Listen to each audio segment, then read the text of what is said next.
pupunta kami sa Japan. So see you sa mga ka-sweet notes natin sa Japan. Sana magkita-kita tayo dyan lahat. Hanap tayo ng mura dito kasi baka ma-bankrupt tayo dito. Pero maganda to for Guys, sure. suggestion lang.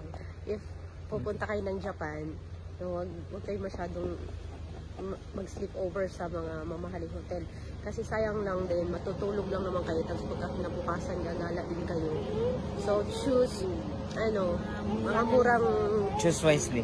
tulugan lang. Kasi para, sulit lang din. Matutulog ka lang. Yung Kasi ang ayun. pinunta mo naman dito, gala. Yes, kung magtutulog ka, Matutulog ka lang para sa sa 10 lapad. Ano ba yan? dapat, Tipid tips yan, tipid tips. Tipid tips. Kung gusto nyo matuto ng mga tipid tips, follow na kayo sa Sweet Notes TV. ano to guys, 2 lapad kalahati lang siya.